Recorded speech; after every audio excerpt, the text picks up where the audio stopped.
Mesdames et messieurs de la presse, bonsoir. Une nouvelle fois, nous sommes heureux de vous retrouver dans le cadre de cet exercice de redevabilité.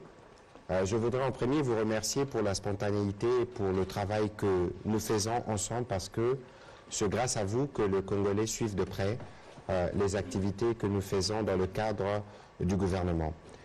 Ce soir, nous allons refaire un focus sur l'état de siège qui est la première décision qui a été prise par le président de la République après la nomination du gouvernement du Premier ministre Sama Lukonde, état de siège dans les provinces du Nord Kivu et de l'Ituri qui connaissent depuis de longs mois des vagues d'insécurité qui se sont métastasées au point d'atteindre le niveau des terreurs. Ça fait 11 fois que cet état de siège a été prolongé. Entre les différentes prolongations, il y a eu l'évaluation sans complaisance de l'état de siège au niveau de l'Assemblée nationale où on a analysé les problèmes logistiques, les problèmes de financement, les problèmes d'équipement au sein de l'armée. C'était un exercice inédit parce que les questions militaires, il y a quelques années dans ce pays, relevaient du tabou, relevaient du secret. Et vous avez vu, comme nous faisons de la redevabilité, de la transparence, une stratégie depuis que nous sommes aux responsabilités, nous revenons au-devant de vous pour aborder les sujets avec les différents porte-paroles de nos deux principaux services. L'armée et la police sont les deux services qui sont en charge de nos provinces. C'est les deux services qui sont en complémentarité. Quand l'armée va dans la profondeur pour déterrer, combattre les forces négatives, la police, elle vient assurer la sécurité. C'est dans cette complémentarité et c'est dans cet esprit aussi que nous allons faire ces briefings. À ma gauche, vous avez le général Kasonga qui est porte-parole des forces armées de la République démocratique du Congo. Et à ma droite, nous avons le commissaire supérieur principal, Mwanamputu, qui est le porte-parole de la police nationale. Je veux, comme nous faisons de coutume, leur donner sommairement la parole pour qu'ils puissent nous faire le bilan, chacun pour le corps qui le concerne. Pour l'armée, nous commencerons bien évidemment par le général Kasonga, puis ce sera la police, puis nous vous donnerons la parole pour que nous puissions vous apporter des questions d'éclaircissement. Je l'ai dit, je le répète aujourd'hui, nous travaillons à l'idée d'organiser un voyage de presse sur les champs, les terrains opérationnels, parce que lorsque nous parlons de ces choses, les gens n'ont peut-être pas la visualisation. Nous discutons des conditions sécuritaires, nous verrons évidemment si cela pourra être discuté avec nos partenaires de la MONUSCO au point logistique. Nous prendrons certains d'entre vous pour faire ces déplacements, pour que vous puissiez vous rendre compte de l'effectivité des opérations militaires. Vous avez à droite quelques chiffres de septembre à mi-octobre. Nous pourrons avoir l'occasion de le commenter. Et puis là, vous avez, depuis le déclenchement de l'état de siège, les grandes zones d'agglomération qui ont été pacifiées et les axes routiers qui ont été réouverts. Vous avez entendu parler récemment en Ituri des embuscades et tout le reste, mais cela a été principalement dû à des bourbiers qu'il y a sur la route. Et donc, l'état de siège, quand il se déploie, la brigade de l'armée et les génies civils se déploient aussi pour ouvrir les routes. Mon général, je vous donne la parole pour vos mots introductifs. Merci. Bien, chers consoeurs, chers confrères, bonjour, bonsoir. Ça fait plusieurs jours, peut-être 2 mois que nous n'avons pas été devant vous. Comme j'ai l'habitude de le dire, nous n'avons rien à cacher, nous avons plutôt l'obligation de redevabilité. Et dans ce cas de redevabilité, nous devons vous dire ce que nous faisons, comment nous le faisons, pourquoi nous le faisons et à quels résultats nous avons abouti. Avant d'en arriver là, je voudrais, et je vais partager avec vous ceci, c'est des photos qui seront mises à votre disposition. Vous avez un Jordanien, on vous le disait dès le départ que nous avons des gens, nous sommes envahis dans notre territoire, au niveau de Beni, à l'est spécialement, dans la forêt des Madina et autour, quand nous avons tapé et nettoyé tous les sanctuaires, les gens sont allés dans tous les sens et nous avons arrêté le Jordanien qui est en bas, vous avez son nom. Cet homme est venu dans notre pays pour enseigner les terroristes congolais et d'autres. Comment manipuler les drones, comment fabriquer des bombes artisanales. Au milieu, vous avez une femme qui a un bébé. Cette femme a été arrêtée il y a près de 4-5 jours. Elle revenait de l'Ouganda. Elle a un nom, Madame Namoli Nangida. C'est l'épouse d'un homme qu'on appelle Amigo. C'est le chef d'état-major des opérations de l'ADF MTM. Cette dame-là, elle a un bébé, mais quand il s'agit de découper, égorger les Congolais, elle n'a de femmes ou des sentiments maternels que le bébé qu'elle porte. Pour le reste, c'est le crime parfait, elle adore le crime, le sang humain. Vous avez au-dessus leur fils aîné, le fils aîné de cette dame, avec Amigo, le patron des opérations de l'ADF. Vous avez également une autre dame qui s'appelle Kavira, Kavuko. Celle-là, elle a été arrêtée il y a 8 jours avec le monsieur en blanc. Cet homme-là, c'est son garde du corps, mais qu'elle faisait passer pour son fils ou son mari. En réalité, c'est une femme qui fait les achats, ravitaille les ADF MTM, et elle est passée aux aveux. Elle détenait sur elle 5 cartes d'électeurs et 2 cartes d'identité de l'Ouganda. Donc, et chaque carte, sur chaque carte, elle avait un nom bien précis. Vous comprenez, quand notre journal Éco-Militaire, le magazine mensuel qui va sortir, vous verrez à la une de ce journal, dans l'une des pages, nous avons arrêté ces personnes et donc nous sommes allés frapper le cœur de l'ADF, le cœur du terrorisme transfrontalier qui est en train d'écumer la paix à l'est de notre pays. Excellence, vous m'avez permis de prendre la parole. Je voudrais ne pas abuser de votre temps et vous dire, depuis le déclenchement des opérations jusqu'à ces jours, nous n'avons pas de résistance sur le terrain. Je pèse mes mots en tant que militaire, stratège. Nous n'avons pas de résistance sur le terrain. Pour quelle raison? Nous n'avons pas un front physique fixe. L'ennemi n'a pas la capacité de résister à votre armée. Ni en personnel, ni en logistique, il n'a pas cette capacité, l'ennemi. Mais il a plutôt la possibilité de se mouvoir très rapidement, d'éviter le choc avec l'armée, parce que s'il est physiquement établi à un endroit et qu'on le colle à cet endroit-là, on le suit, comme on dit à l'armée, on le fixe sur un terrain bien déterminé.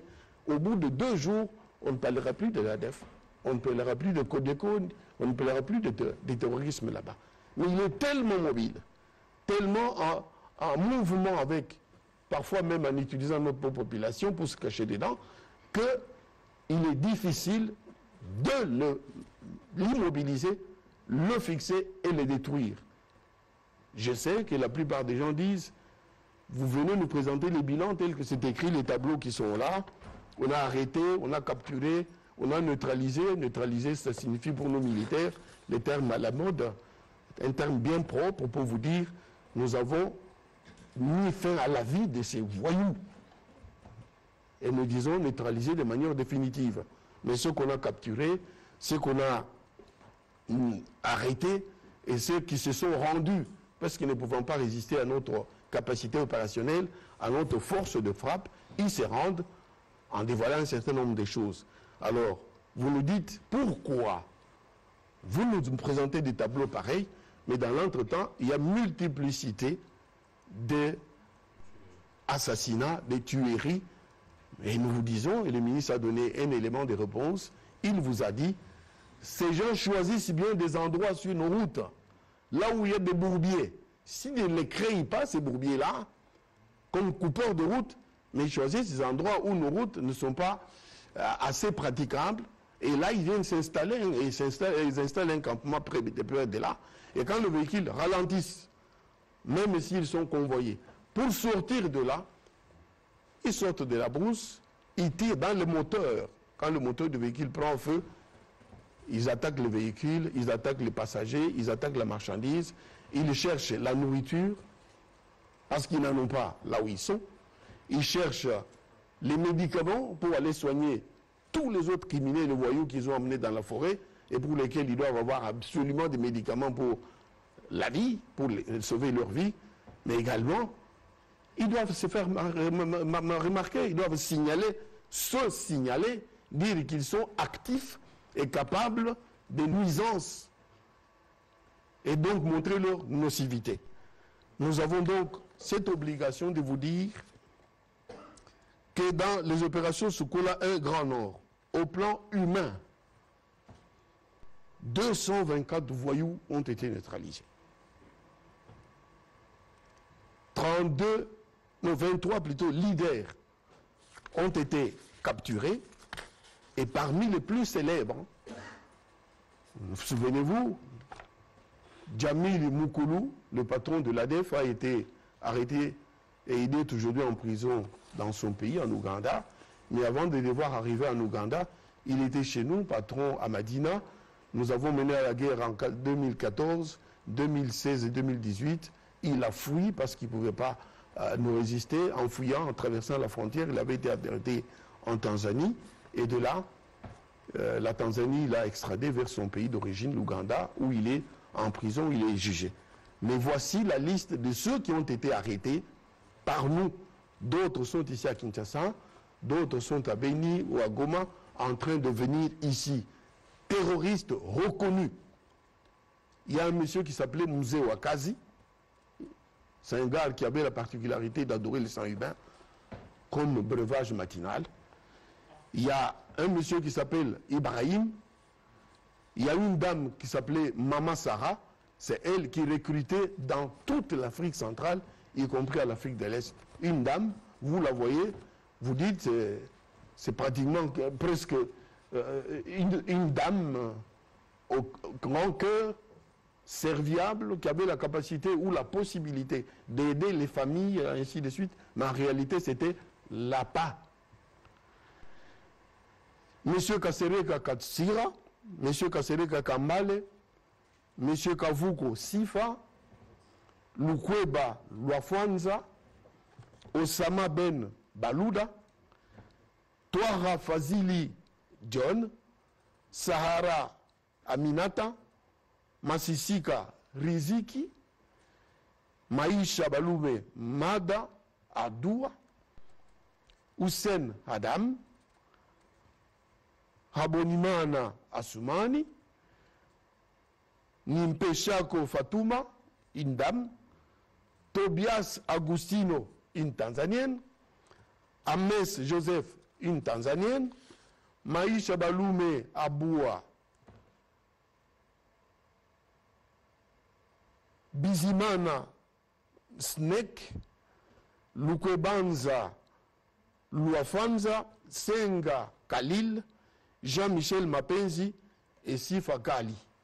Ces personnes, et d'autres encore, je ne peux pas citer leurs noms, tout simplement parce que c'est des informateurs, mais surtout des gens que nous avons déjà identifiés, localisés et neutralisés, sont en exploitation en ce moment au niveau des services compétents des forces armées, en train de nous donner la cartographie, mais également nous dire quelles sont les actions futures que ces gens entreprennent en compagnie de leurs forces supplétives locales, différents groupes Maï que vous connaissez, à gauche, à droite, mais également des gens venus d'ailleurs, notamment de Mozambique, notamment de la Libye, notamment du Pakistan, notamment de l'Inde et d'autres pays encore autour de nous. Ces pays-là, les gens, pas envoyés par ces pays-là, mais des individus en leur nom, mais des nationalités de ces pays-là, qui sont venus renforcer le groupe chez nous.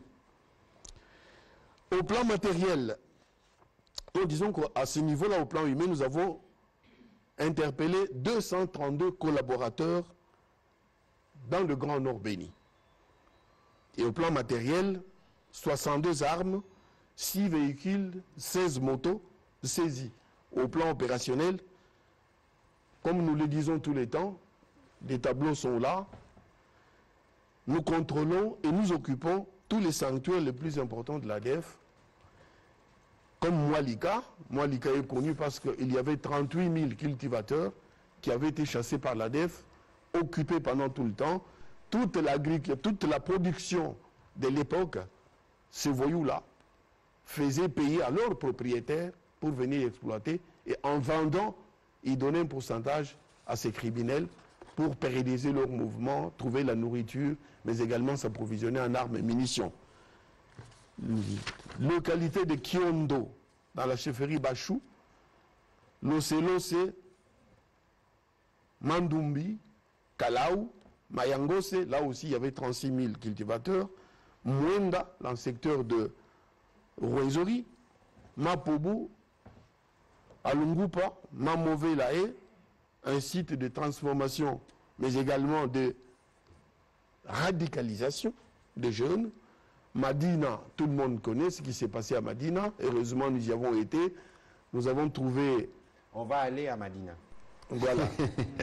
Rassurez-vous, Madina, pour y arriver, vous allons faire 4h30 de montée, 4h30 de descente. Il faudrait avoir suffisamment de l'énergie. Mais c'est alléchant, il faut y aller. Vous allez comprendre pourquoi il était nécessaire que le bunker qui était là quand on bombardait au-dessus, que les bombes n'entraient pas dedans, ces gens résistaient. Mais quand nous sommes allés découvrir le bunker, on s'est mis à taper à l'entrée du bunker et ils sont sortis un peu comme l'ennemi qui avait envahi Kinshasa à l'époque en 2018 et comment en 2008. Et vous avez vu comment il avait été traité quand on avait nettoyé l'église, la petite église International Church à côté de l'aéroport d'Enjili. J'ai été de ce combat, je sais de quoi je parle. Donc Madina, Talia, la zone de Semliki, Kididiwe, Kasinga, Totolito 1, 2, 3, ainsi de suite. Au plan économique, vous le savez, nous avons, grâce au génie militaire, grâce à la présence, à l'action menée par le gouvernement, aux possibilités logistiques, intellectuelles, humaines et matérielles données par le gouvernement, nous avons pu rouvrir l'axe routier Mbao Kamango Nobili. Nobili, c'est à la frontière avec l'Ouganda. Ça faisait 20 ans que les Congolais habitant Nobili ne pouvaient ni venir à Béni, ni sortir de Béni pour aller ailleurs, sortir de chez eux pour aller ailleurs, sauf peut-être aller en Ouganda, mais ils étaient presque des esclaves au service de l'ADF. En général, on va juste un résumé, comme ça on va passer la parole. Le résumé, c'est que nous avons travaillé conformément au plan d'action qui a été élaboré, à la planification qui a été élaborée. Nous avons fait beaucoup de choses, mais quand nous regardons les médias, tels que les médias parlent aujourd'hui et posent des questions, c'est comme si, en termes d'état de siège, il n'y a pas de progrès. Il y a beaucoup de progrès, mais le mal était tellement profond, Excellence, le mal était tellement profond que ce que nous faisons, nous sortons du lot. Et nos populations dans les grandes agglomérations sont totalement protégées. Et je reviens sur ce que j'avais dit la dernière fois. La plupart des gens dont vous entendez parler, qu'ils ont été tués ou massacrés, ne l'ont pas été dans leur maison, dans les secteurs protégés, mais ont peut-être quitté leur maison pour aller dans leur champ et récupérer la production en dehors des zones sécurisées, contrairement aux consignes qui leur ont été données, de ne pas aller au-delà d'autant et de ne pas entrer dans les parcs à ce moment-là. Malheureusement, ils ne sont plus jamais revenus. De deux, et je termine par là, ce qui se passe aujourd'hui, je le dis en âme et conscience parce que j'ai fait 28 ans dans la forêt, dans les opérations. En une année, 365 jours, je passe peut-être 32 jours à Kinshasa, en famille. Le reste, je suis dans la forêt, en train de suivre ce qui se passe. Je vous dis très honnêtement que ce que vous vivez aujourd'hui, ce sont les derniers soubresauts d'un ennemi aux abois en train de fuir parce qu'il est incapable de se fixer et de nous affronter. Alors dans sa fuite-là, tout ce qu'il croise, tout ce qu'il trouve, il tue, il pille, il s'en va parce qu'il est convaincu qu'en nous affrontant, il sera neutralisé de manière définitive. Voilà, Excellence. Voilà, la symétrie de cette guerre, c'est justement ne plus avoir des bastions ou des sanctuaires où vous allez, vous savez qu'ils sont là, comme c'était le cas à Madina, comme c'était le cas dans la vallée des Semliki. Ils ont été délogés et ils s'en prennent à la population. Et comme c'est du terrorisme, les terroristes peuvent surgir à tout moment et et pas ici, heureusement, peut surgir à tout moment. Et lorsqu'il surgit, il crée la panique et la désolation. Je veux passer la parole au commissaire supérieur principal. Je crois qu'il est bon de rappeler que l'armée et la police ont des rôles complémentaires. Lorsque l'armée intervient, elle intervient contre ceux qui s'en prennent à l'intégrité du territoire national. La police vient, l'armée lorsqu'elle finit son opération, la police vient sécuriser, s'assurer que l'autorité de l'État est rétablie et s'affairer à assurer la sécurité des personnes et de leurs biens. Monsieur le commissaire supérieur principal, vous avez la parole. Merci, Excellence. Comme vous venez de le dire, les unités des FARDC qui sont en profondeur en première ligne ont reçu mission de traquer et de neutraliser l'ennemi. Dès qu'ils auraient délogé l'ennemi, il y a la deuxième ceinture qui arrive. C'est celle que nous appelons des unités mixtes périurbaines qui sont composées de forces de défense, des groupes mobiles d'intervention ainsi que de la Légion nationale d'intervention. Toutes ces forces mixtes déployées dans la périphérie des agglomérations ont pour mission de consolider la paix et de restaurer l'autorité de l'État. Et dès qu'ils auront sécurisé les périphéries des agglomérations, c'est alors que les unités territoriales viennent pour assurer les missions traditionnelles qui sont, n'est-ce pas, le contrôle des polices, les bouclages ciblés, les patrouilles mixtes, pédestres et motorisées, les tournées ainsi que les interpellations administratives.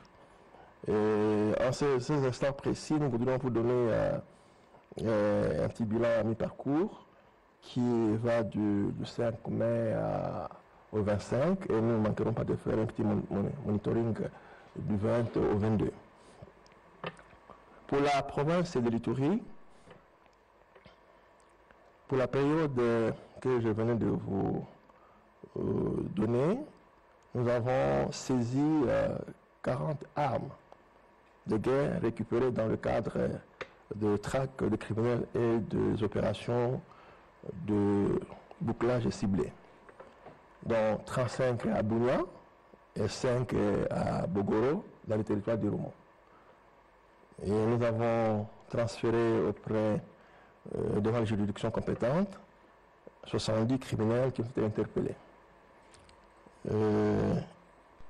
Pas plus tard que le 22 septembre 2021, toujours dans la ville de Bounia, vous avez suivi avec moi comment le service de sécurité civile comme militaire a mis la main sur notre compatriote qui a pratiquement aussi plusieurs nationalités, John Tibassima Baemuka, qui à l'époque était aussi un des responsables des mouvements insurrectionnels qui ont endeuillé le pays de 1998 à 2003.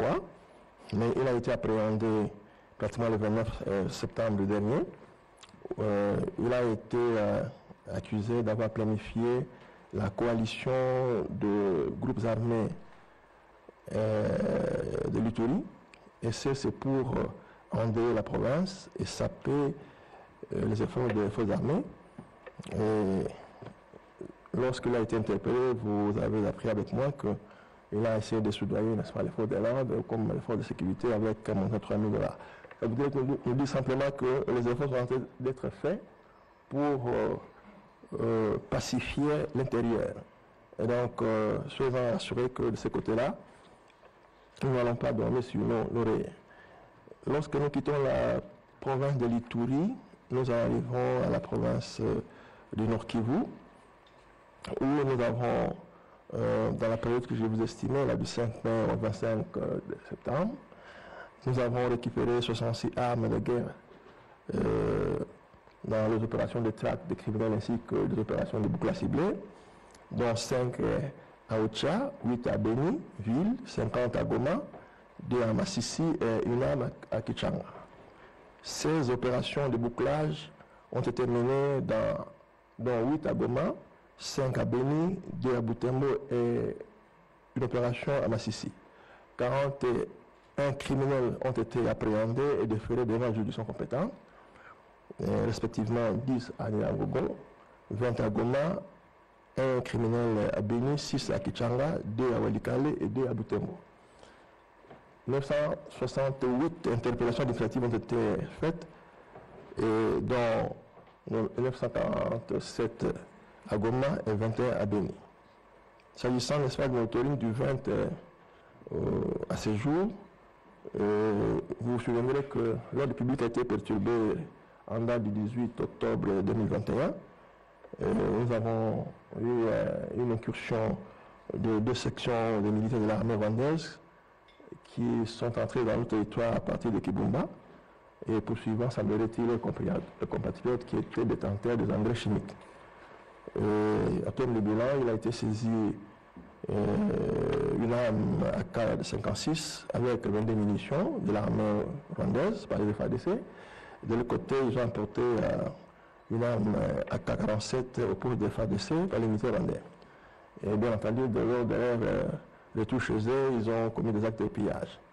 Et il y a eu un déplacement massif de la population. Et après le repas, ils sont rentrés. Voilà. Et pour l'instant, je crois qu'en territoire de Beni, non de Niragongo, le 21 octobre 2021, il a été fait état de la résistance hostile avec armes à feu par les miliciens de M. Sikutu Modei Kifende lors de son arrestation, qui s'était autoproclamé comme chef de groupement de Moningi. Les premiers jours, le jeudi, il a résisté avec ses miliciens. Le deuxième jour, nous avons reçu de renfort de l'armée. On a signalé le trépas de M. Sikutu Modei et 10 miliciens ont été appréhendés. Voilà pour l'instant, Excellence, ce qui a été fait du bilan mi-parcours. Merci, Monsieur le Commissaire supérieur principal. Vous voyez tous que nous sommes dans un travail de rédévabilité des transparences par rapport à ces opérations sur l'état de siège. Je voudrais, avant de vous donner la parole, rappeler que l'état de siège est une mesure exceptionnelle qui a été prise parce que guidée par un conflit récurrent. Ça fait plus d'une vingtaine d'années qu'il y a de morts à l'Est. On a essayé toutes les solutions, mais on n'a pas encore essayé celle-là. Lorsque l'état de siège arrive, elle pose ou elle trouve en même temps les défis qui sont liés à l'existence même de l'État. Ne nous voilons pas les yeux, nous savons dans quel état se trouve notre pays depuis une dizaine d'années et qu'aujourd'hui l'état de siège vient apporter une thérapie de choc pour l'aspect sécurité. Parce que nous pensons que c'est la sécurité qui est l'élément qui tient tous les autres éléments à l'État. Si nous réussissons à rétablir la sécurité, nous serons en mesure de nous attaquer aux autres questions qui deviennent subsidiaires en ce moment-là parce que c'est la sécurité qui garantit par exemple la vie et qui empêche aux gens de se sentir menacés tout en vivant chez eux. Et très souvent nous entendons dire, nous voyons certains s'hasarder à faire des bilans, à dire bon, depuis l'état de siège il y a eu autant de morts, autant de morts. Nous n'avons jamais dit que l'état de siège mettrait fin aux massacres et aux assassinats parce que c'est une situation qui perdure. L'état de siège vient plutôt être la réponse. C'est le début de la fin de tous ces massacres-là. Parce qu'il y a une prise en main véritable de la question. Vous voyez que régulièrement, tous les 15 jours, le Conseil des ministres s'est réuni, nous discutons de la prorogation. Vous avez vu que l'Assemblée, 15 jours, alors on nous dit le président de la République dispose de la majorité à l'Assemblée nationale, mais vous voyez que en termes de transparence, les députés nous avaient refusé la loi d'habilitation qui nous aurait permis d'avoir 3-4 mois de répit. Parce que c'est un exercice permanent qui est toujours laborieux de retourner au Parlement. Et donc, vous voyez qu'ici, votre gouvernement est déterminé, à travers ces décisions, de régler définitivement cette question et aller sur d'autres volets de la question. Dans un prochain briefing, nous inviterons le coordonnateur du programme national des DDRCS, parce que c'est l'autre composante essentielle de ces processus. Nous avons 2 types de menaces. Nous avons de groupes armés étrangers, les FDLR, les ADF, pour qui il faut une stratégie X, et nous avons de groupes armés locaux, ils sont une centaine, Ils le sont pour plusieurs raisons, pour des conflits fonciers, des conflits miniers, des conflits tribaux. Ce sont nos enfants qui se sont égarés. Nous ne pouvons pas appliquer la même méthode devant nos enfants et devant les terroristes. C'est pour ça qu'il y a cette composante DDRCS qui s'occupera de la démobilisation, du désarmement, de la réinsertion communautaire et sociale. Parce qu'il est hors des questions que ceux qui sortiront de ces groupes armés puissent être réversés dans l'armée. Non. Vous quittez les groupes armés, vous retournez dans la vie civile et on voit comment vous y insérez dans la durée. Alors, on va ouvrir les balles des questions pour commencer cet exercice. On va commencer par Clément Mwamba et puis ce sera Madame Pamela Amunazo et puis nous prendrons évidemment les habitués Richard Chako et puis Rita Bitota. Il y a beaucoup de questions. Hein. On va essayer de faire un effort s'il vous plaît, posant une question, soyons concis pour permettre aux autres d'interagir aussi. Monsieur Clément Mwamba, vous avez la parole. Merci, Monsieur le ministre, pour la parole. Ma préoccupation, c'est de savoir concrètement quand est-ce que le programme des DRC sera mis en application.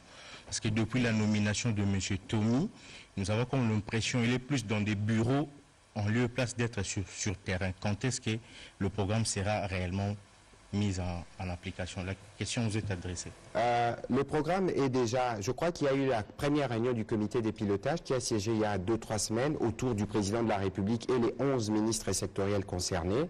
La semaine qui s'est achevée, le coordonnateur Tommy Tambwe et son équipe s'est rendu dans les provinces sous état de siège pour une première visite. Il est revenu avec des propositions. Je crois que cette semaine, il va faire rapport au Premier ministre parce qu'il y a des besoins logistiques qui doivent suivre. Je crois que le travail a déjà commencé, mais maintenant, ils sont à l'étape de préparation des désignations des coordonnateurs provinciaux, de la mise en place des équipes sur terrain pour commencer le travail effectif. C'est pour ça que je pense que le moment venu, dès que le programme atteindra une certaine maturité, nous le ferons venir ici pour qu'il vous explique quelle est la stratégie globale, quelle est la stratégie d'approche qui permettra de prendre ces enfants qui sont dans les groupes armés et les réinsérer dans la vie sociale. Voilà, prochaine question, je disais Pamela Amunazo. Merci beaucoup pour la parole, Monsieur le ministre. Ma question s'adresse au porte-parole de l'armée. C'est par rapport à l'invasion récente de l'armée, enfin des rebelles rwandais en RDC. Et la question se pose au niveau de la sécurité des frontières. C'est dans une zone en plein état de siège, mais il y a des rebelles rwandais qui entrent dans le pays et qui ressortent. La question se pose, est-ce que les frontières sont suffisamment sécurisées ou est-ce que l'état de siège ne couvre pas toute cette partie-là? Vous avez la parole, mon général. Merci. La petite rectification, c'est qu'il ne s'agissait pas des rebelles rwandais. C'est l'armée. Ouais, voilà. Merci. Allez-y, mon général, je vous compléterai. Merci, Excellence. J'attendais cette permission. Je vous en Je suis prie. militaire. Oui, chez nous, on agit quand on a reçu l'ordre, sinon on se tait. Madame, vous avez raison de poser la question. Il est vrai que nous n'avons pas des militaires pour mettre sur chaque centimètre, au périmètre, sur chaque mètre de notre territoire. Mais le système de défense de notre pays est organisé de manière telle que nous surveillons tout et nous nous assurons que tout marche normalement à tous les niveaux. Nous sommes à la frontière, nous assurons la sécurité de notre territoire, la protection de nos territoires sur des positions fixes. Et entre une position et une autre, il y a toujours un mécanisme d'alerte, notamment la participation de notre population, notamment également la surveillance par des services compétents, l'armée, la police, l'ANR, la DGM, et ainsi de suite. Ils ont été arrêtés, les deux militaires. Ils ont été arrêtés par nos hommes. C'est dire que la surveillance était à la hauteur de l'événement. Ils ont été arrêtés. Mais ce qui s'est passé par la suite, c'est que ceux qui étaient restés là-bas, qui ont été alertés, sont venus pour tenter de les libérer. Mais ils ont trouvé la réplique appropriée. Et aujourd'hui, les mécanismes de vérification conjoints qui a été mis en place dans le cadre de la CIRGL a été activé pour pouvoir donner une réponse à cette violation du territoire national par des gens qui n'avaient ni compétences ni qualité. Rassurez-vous, Nous faisons notre devoir, nous le faisons bien. J'ajoute que nous ne pourrons pas mettre un militaire sur chaque mètre, mais nous avons l'obligation de vous protéger où que vous soyez, parce que vous nous payez pour cela. Et donc, ces gens ont fait leur travail. En complément à ce que le général a dit, je crois que, malheureusement, je n'ai pas les statistiques devant moi, nous avons des milliers de kilomètres de frontières avec nos 9 pays voisins. Et que régulièrement, vous avez entendu parler de Muliro. Je crois que c'est dans le Tanganyika ou dans le Katanga, à la frontière avec la Zambie. Nous avons des problèmes de tracés des frontières avec la plupart de nos pays voisins. Mais aujourd'hui, les limites de la République démocratique du Congo sont connues. Nous avions des débats avec les Angolais, les Zambiens, et il y a des mécanismes qui existent, qui permettent, d'ailleurs depuis l'époque coloniale, de gérer ces types de questions. Et donc, lorsque il y a eu cet incident qui a été déploré, ce n'était pas quelque chose qui était pensé pour dire nous allons. La preuve, nous en avons parlé hier au Conseil de ministres, et il y a des mesures qui ont été prises contre ceux qui ont traversé ici, nous l'avons annoncé hier. Il faut considérer qu'ici, la République démocratique du Congo est un pays qui veut vivre en paix. Mais vouloir vivre en paix ne veut pas dire tolérer ce qui n'est pas tolérable. Et donc, il y a des mesures qui sont prises régulièrement, tout au plan diplomatique, au plan militaire, pour nous assurer justement que les frontières de la République démocratique du Congo restent inviolables et respectées de tous. Prochaine question, Richard Chako.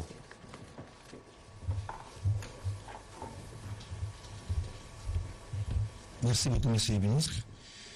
L'état de siège n'a pas encore produit le résultat attendu. C'est vrai, vous avez le général Kassonga donné le bilan, mais je n'ai pas entendu les bilans sur le plan de tuerie dans les chefs de la population civile. Je ne sais pas si vous ne disposez pas de chiffres exacts ou peut-être vous minimisez les dégâts. Mais selon le groupe d'experts de baromètre sécuritaire du Kivu, ces groupes d'experts a recensé 944 civils tués en l'espace de 5 mois. Alors, il y a des voix qui s'élèvent pour plaider en faveur de la requalification de l'état de siège. Je ne sais pas quel est votre avis, parce qu'on parle de, par exemple, que les interventions militaires se limitent dans les zones menacées. Par exemple, pour les territoires de l'Ituri, on parle d'Irumu, et dans le nord, au nord Kivu, on parle de Béni.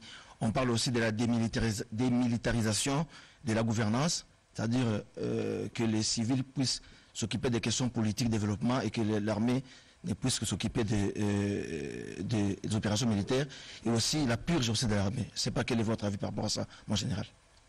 Vous dites beaucoup de choses en même temps. Le général vous ne complétera, mais tout de suite je dois vous dire, lorsqu'on parle de la réqualification de l'état de siège, est-ce qu'il faut d'abord se poser la question pourquoi on a fait l'état de siège? Est-ce que les raisons pour lesquelles l'état de siège a été proclamé n'existent plus? Les raisons y sont. Alors aujourd'hui, il ne faut pas qu'on se voile les yeux. L'état de siège arrive à quel moment?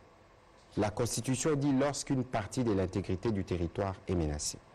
Si le président de la République a résolu de désigner les militaires et les policiers pour gouverner ces provinces, ça veut dire qu'il y avait une forme de, je ne dirais pas, la gouvernance en ce moment-là n'était pas adaptée à la nature de la menace.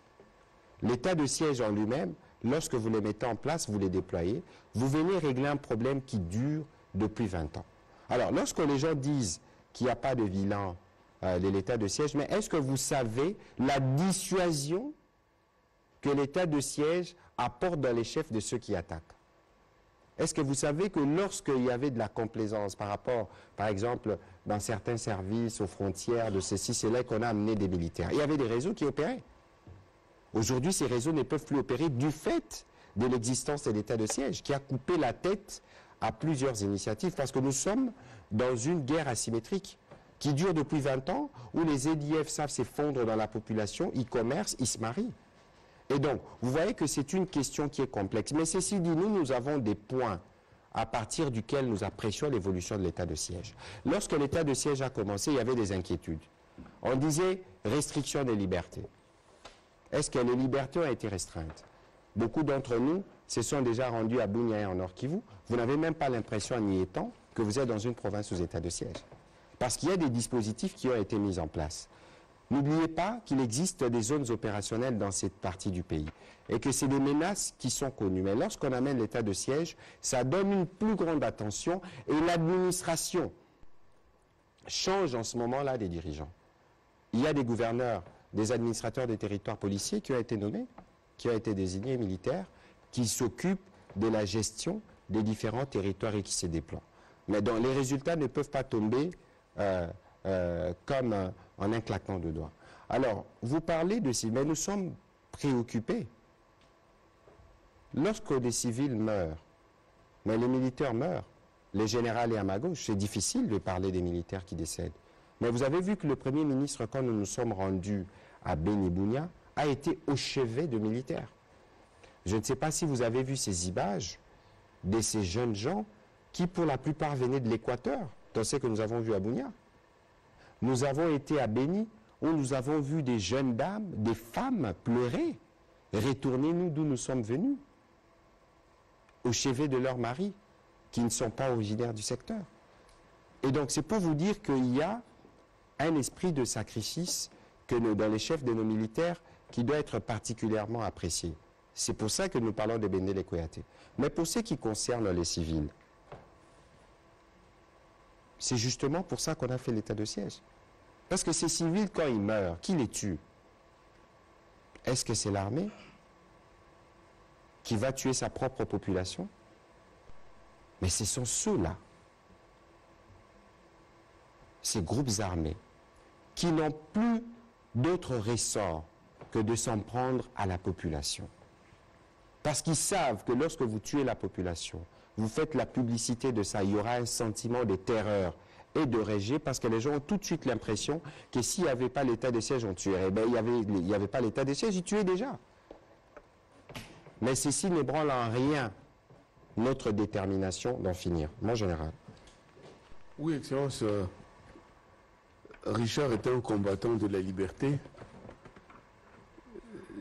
Il a été avec nous sur beaucoup de théâtres ici à Kinshasa et à l'intérieur depuis des années. Il sait très bien que dans le mouvement, dans les groupes armés, il y a un cahier des charges. Et s'il n'existe pas un cahier des charges, tout est aléatoire. Quel est le cahier des charges des groupes armés à l'est du pays? Moi, je pense qu'un groupe armé, s'il est politico-militaire, il doit disposer d'un cahier des charges et donc d'une feuille de route, soit pour conquérir le pouvoir et l'exercer, soit pour autre chose, ou alors satisfaire les intérêts de la population au sein de laquelle il évolue. Actuellement, les différents groupes armés qui sont localement en train d'opérer là-bas contre nos populations, ils réclament quoi? Posons-nous la question et trouvons une réponse courageuse. La terreur. Contre qui? La plupart de ce groupe-là ne comportent dans leur rang que des autochtones de là-bas. Nés à Beni, grandis à Beni, peut-être mourra à Beni, ou né à Bunia et mourra à Bunia. Il évolue. Excusez-moi, il y a des dames, je veux vous donner un exemple d'une histoire qui s'est passée à Lukweti il y a 5 ans. J'en avais parlé l'autre fois ici. Un monsieur s'est permis de prendre son père, de lui couper les organes génitaux et d'apporter à sa maman pour lui dire « Voici ce qui fait le bonheur de votre couple. » Un fils, il l'a fait. Quelle est l'action, l'importance, l'événement qu'il voulait créer en posant ces crimes-là dans sa famille? Il y avait 248 viols à Lukweti. Le fameux groupe NDC a commis ces actes-là, là-bas. Mais tous natifs de là-bas. Ils ont fait cela sur leur mère, leurs soeurs, leurs enfants, leurs filles. quel était l'objectif? Alors, quand vous dites, les experts parlent des civils tués, apparemment, ces experts sous-entendent que les civils ont été tués par le militaire, ou du fait de militaires. Mais vous êtes ensemble avec nous.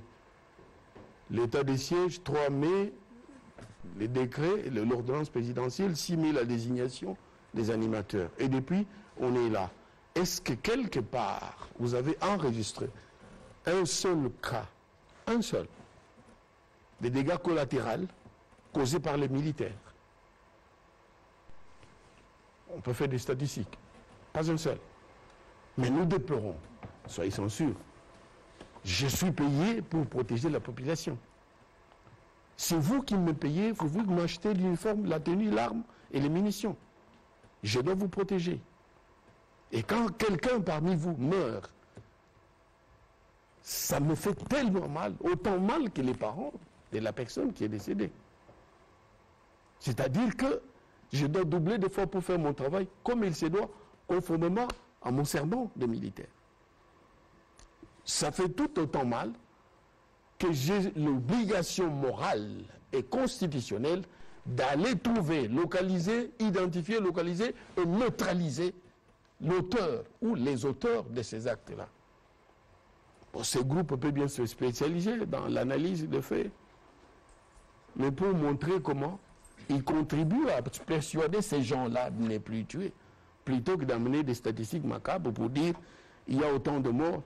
Mais il doit faire aussi également un effort pour dire qu'il y a eu 2000 militaires ou 3000 militaires décédés du fait d'accomplir leur tâche pour protéger la population. Parce que c'est cela aussi la vérité. Donc ces différents groupes cherchent à faire entendre parler d'eux, mais dans le mal, dans la terreur, et en posant des actes de terreur, ils croient pouvoir exister ou pérenniser leur action. Et ça, nous allons arriver, quoi qu'il en coûte, nous allons arriver à neutraliser ce groupe, à mettre fin à la terrorisation. Et d'ailleurs, le rapport de GIEC que vous abordez dit spécifiquement que la plupart des morts sont du fait de groupes armés. Monsieur le commissaire supérieur principal, un complément sur cette question. Je ne serai pas long, Excellence. Je voudrais simplement dire que nos experts qui ont la main experte dans la comptabilité macabre, et devraient reconnaître que, comme l'avait dit le général, que cette comptabilité doit se faire également au sein de la population civile comme au sein de nos forces armées comme de la police. Ça, c'est la première des choses.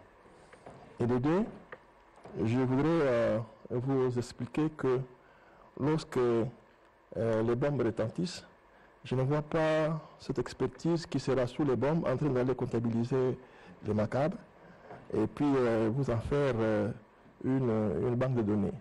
Quels sont les mécanismes, les éléments de récolte de données qu'ils ont? Nous avons vu ça et avec étonnement des chiffres qui nous ont été avancés sur le net. Je ne voudrais pas ici discuter avec l'expert, mais entre parenthèses, je dirais que est-ce qu'il se rend compte que l'état de siège, c'est un acte de dernière force qui est pris dans le régime de défense du président de la République? S'il n'a plus d'autre solution, il le fait. Et pensez-vous que le président de la République, comme vous le voyez, de banqueurs là, peut-il le faire? S'il est arrivé à le faire, c'est parce qu'il a senti que les actes terroristes posés amenaient à déstabiliser l'intégrité territoriale et menacer le fonctionnement régulier des institutions. Et donc, vous conseillez à nos experts de penser aussi, n'est-ce pas, à faire la comptabilité macabre des militaires. Alors, cela va apporter cet équilibre. Mais sinon, il nous appartient aussi de vous prendre comme notre parti, de faire le lobbying, de le voir pour dire qu'il y a une partie qui manque dans sa comptabilité macabre. Excellence. Voilà, prochaine question, Madame Rachel Kitita. Merci beaucoup, Monsieur le ministre, pour la parole. Ma question s'adresse au porte-parole de l'armée, mon général. Au tout début de votre introduction, vous nous parlez du Jordanien qui a été arrêté. Alors, si vous pouvez partager avec la presse quelques informations, si ce ne sont pas des informations secrètes, quand est-ce qu'il est arrivé sur le sol congolais, le Jordanien dont vous avez fait allusion. Tenez beaucoup Voilà. au geste barrière, mais vous pouvez retirer votre masque pour 2 secondes. Merci. J'espère que vous êtes vacciné. Non, pas encore. Je le ferai. On va organiser une séance de vaccination pour tout le monde ici, si vous êtes d'accord, évidemment. Merci, ça sera une très bonne idée. Moi et mon cabinet, nous sommes tous vaccinés. Et ce serait bien que nous ici, nous soyons tous vaccinés. On peut l'organiser. Allez-y, Madame Rachid. Voilà. Le général parlait du Jordanien qui a été arrêté, qui est venu former dans le cadre du terrorisme. Mais est-ce que vous pouvez partager avec la presse quelques informations, si ce ne sont pas des informations secrètes? Quand est-ce qu'il est arrivé sur le sol congolais? Est-ce qu'il était seul? Alors, tout à l'heure, la première question de Pamela Mounazo, c'était justement la sécurité au niveau des frontières. Est-ce que vous avez renforcé la sécurité au niveau des frontières pour que même les civils n'y accèdent pas facilement, comme on dit que dans certains endroits, les frontières de la RDC sont comme des passoires. Alors, parlons de l'état de siège. Je parle en connaissance de cause et avec des preuves parce qu'il y a une semaine, j'ai eu le privilège avec quelques amis de la presse de faire le Nord Kivu. Nous sommes arrivés jusqu'à Kibumba, à Butwanga, voilà, à Rumangabo. En interrogeant les populations, on comprend que l'état des sièges a été ou est encore bénéfique parce que c'est quand même l'accalmie depuis que l'état des sièges a été décrété. Moi-même, j'ai vécu puisque j'avais la peur au ventre, mais voilà, je témoigne. Je témoigne puisque c'était une mission dans le parc de Virunga et on a profité pour faire quelques reportages d'à côté. Je peux témoigner, même si je n'ai pas mandat de l'armée de pouvoir faire, mais je le fais quand même. Alors la question, c'est de savoir, est-ce qu'il y a une possibilité que l'Ituri et le Nord Kivu restent en état de siège pendant un très long moment? Puisqu'on sait aujourd'hui que lever l'état de siège, peut-être après, il peut y avoir encore des rebondissements macabres. Est-ce qu'il y a une possibilité que finalement on en finisse 1 année ou 2 années durant que ces 2 provinces soient sur état de siège pour en finir avec ces phénomènes des groupes armés qui pullulent l'Est de la RDC? Merci. Mon général. Madame, je commencerai par la dernière question. Et la réponse a déjà été donnée par le chef de l'État. Je crois que vous avez suivi le chef de l'État à la 76e session des Nations Unies à New York. Il avait bien dit l'état des sièges subsistera tant que les circonstances qui l'ont engendré n'auront pas disparu. Pour nous, les militaires, la planification des opérations se fait pour tous les 3 mois. On planifie, on va chez le gouvernement, on dit voici notre plan, mettez-nous à l'abri des besoins logistiques et nous partons. Et ainsi de suite. Ça signifie que l'annonce faite par le chef est un plan d'action stratégique qu'il a mis à notre disposition, nous obligeant à nous adapter pour mener des opérations dans les derniers retranchements du dernier terroriste, auteur de la violence et des atrocités contre notre population. Je vous ai dit ici que je ne voudrais pas singulariser le cas, et je vous ai dit que j'ai passé près de 28 ans dans la forêt. Il y en a ici qui connaissent. Quand on me voit, c'est rare, et quand on ne me voit pas, on m'entend parler. Je crois que vous m'entendez aussi parler, et souvent c'est toujours de la forêt. Madame, ça fait très mal de voir ma mère à Karounichinya avec un sac sur le dos, en train de fuir parce qu'il y a un voyou mal éduqué quelque part, de nationalité étrangère qui est venu voulant voler tel ou le café. Vous savez qu'à là-bas, c'est l'économie de guerre qui est la cause de ce que nous vivons. Et voulant voler soit le café d'autrui, voulant prendre le cacao d'autrui, voulant couper le bois vert Parce que un mètre cube de bois vert, pour ceux qui le savent, c'est 108 000 dollars, je crois. Une tonne métrique. C'est cela. Alors ma pauvre maman là, peut-être pas biologique, mais c'est ma mère. Elle a le droit d'être protégée comme tout le monde, comme vous ici et moi. Pourquoi elle doit souffrir comme ça? Parce que ces gens viennent. Oui, la frontière est protégée. Oui, le chef de l'État a répondu à votre question en disant tant que ces circonstances subsisteront, l'état des sièges continuera au Nord Kivu à Ituri. Ça signifie pour nous les militaires que nous allons tous y laisser, y compris nos troupeaux, parce que c'est notre devoir. Il faudrait que ces papas, ces mamans, ces enfants soient en paix. Ensuite, les ressources pourront être consacrées au développement du pays. Merci pour la reconnaissance du travail que nous abattons. Heureusement, le faiseur d'opinion, c'est vous qui êtes dans la salle. Quand vous parlez comme ça, ça nous donne du baume au cœur, que vous nous accompagnez réellement. Alors, il y a aussi la question que vous avez posée au sujet de l'arrivée des Jordaniens, s'il était seul, et si nous avons renforcé des mesures aux frontières. Cet homme était seul. Il n'est pas venu par la frontière ordinaire, il est venu du Kenya par avion. Il a atterri à Goma avec son passeport comme tout comme touriste.